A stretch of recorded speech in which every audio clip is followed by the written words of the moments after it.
पहली बार सरल रोचक कथा रूप में पुराणों की कथा। हरिवंश पुराण एपिसोड 11। त्रिशंकु की कथा। वैशंपायन जी कहते हैं, धुंधुमार के वंश में त्रय्यारूढ़ के सत्यव्रत नाम वाला महाबली कुमार हुआ। उसकी बुद्धि बड़ी खोटी थी। उसने काम, मोह और चपलता के कारण दूसरे की विवाहित स्त्री को छीन लिया। काम के वश में एक पुरवासी की कन्या को हर लिया। उसकी इन हरकतों के चलते राजा त्रय्यारूढ़ ने क्रोध में आकर उसे त्याग दिया। त्यागे जाने पर उसने पिता से बार बार पूछा, मैं कहाँ जाऊँ? तब पिता ने क्रोध से बोला, ओ कुल कलंक, जा तू चंडालों के साथ रह। उस समय ऋषि वशिष्ठ भी उसके पिता के साथ थे, परंतु उन्होंने उसके पिता को दंड देने से न रोका।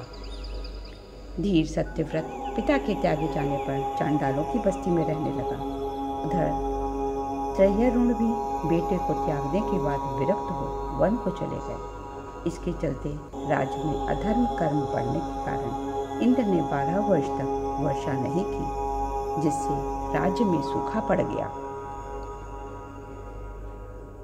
उस समय ऋषि विश्वामित्र भी अपने परिवार को सत्यव्रत के उस देश में छोड़ समुद्र तट पर भयंकर तप कर रहे थे। सूखे के कारण कुटुंब पालन हेतु विश्वामित्र की स्त्री अपने पुत्र के गले में रस्सी डाल उसे 100 गायों के मूल्य में बेचने के लिए घूमने लगी।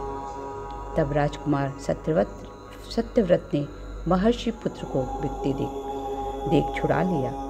महर्षि को संतुष्ट करने के लिए उन्होंने उनके उस पुत्र का भरण पोषण किया। विश्वामित्र का यह पुत्र गले में रस्सी पड़ने की वजह से गालव नाम से प्रसिद्ध हुआ। राजन, विश्वामित्र के प्रति श्रद्धा, भक्ति, उनके असहाय कुटुंब के प्रति दया भाव तथा अपने से की गई प्रतिज्ञा से प्रेरित हो सत्यव्रत विनयपूर्वक विश्वामित्र की स्त्री का पालन करने लगे। पिता के वन चले जाने पर 12 वर्षों के लिए चुपचाप वह व्रत करने लगा। इधर मुनि वशिष्ठ अयोध्या के राज्य की और रानी वास की रक्षा करने लगे।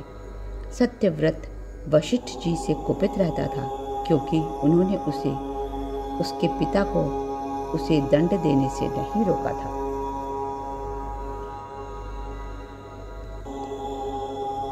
इधर वशिष्ठ जी 12 वर्षों तक सत्यव्रत से कन्या हरण का प्रायश्चित कराना चाहते थे, परंतु सत्यव्रत इनके इस आशय को न समझ सका।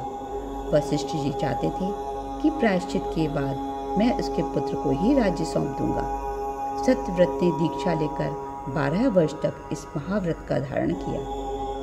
एक समय कंदमूल के गुदे के न रहने पर उस राजकुमार की दृष्टि महात्मा वशिष्ठ की दुधारू गाय पर पड़ी। राजकुमार सत्यव्रत ने भूख से पीड़ित होने के कारण उसको मार डाला। उसके मांस को उसने खुद भी खाया और विश्वामित्र के पुत्रों को भी खिलाया। जब वशिष्ठ को पता चला तो उन्होंने क्रोध से भर सत्यव्रत से कहा, क्रूर, यदि तूने फिर यह 2 पाप नहीं किए होते तो मैं तेरे पहले पाप अर्थात शंकु को अवश्य नष्ट कर देता। पिता को संतुष्ट न रखने, गुरु की दुधारू गाय की हत्या और अप्रोक्षित मांस खाने से तुम्हारे द्वारा 3 तरह के पाप हो गए। वैशंपायन जी कहते हैं, इस प्रकार सत्यव्रत के 3 प्रकार के पाप के कारण वशिष्ठ ने उसे त्रिशंकु नाम दे दिया।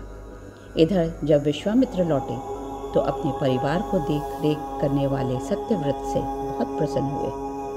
विश्वामित्र ने त्रिशंकु को वर मांगने को कहा। तब त्रिशंकु ने उनसे सदेह स्वर्ग जाने का वर मांगा। सत्यव्रत के ऐसा वर मांगने पर विश्वामित्र ने अपने तप से उसके पापों को भस्म कर उसको पिता के राज्य पर अभिषेक कर उसका यज्ञ कराया। तप की शक्ति से संपन्न कौशिक गोत्री विश्वामित्र ने वशिष्ठ और देवताओं के देखते देखते ही त्रिशंकु को सशरीर स्वर्ग भेज दिया। त्रिशंकु की कैकेयी वंश में उत्पन्न हुई एक सत्यरथा नाम की भार्या थी। उसने हरिश्चंद्र नाम वाले निष्पाप पुत्र उत्पन्न किया। वे राजा हरिश्चंद्र त्र्यंशवव नाम से प्रसिद्ध हुए। उन्होंने राजसूय यज्ञ कराया, अतः वे सम्राट कहलाते हैं। त्र्यंशवव के पुत्र रोहित ने रोहित नगर बसाया और फिर उसे ब्राह्मणों को दे दिया। इसी वंश में आगे चल जाकर सगर का जन्म हुआ था, जिन्होंने ताल जंग और है राजाओं को मार पृथ्वी को जीत लिया था। जय श्री कृष्ण। नेक्स्ट एपिसोड में सुनेंगे राजा सगर की कथा। Please don't forget to like, share and subscribe.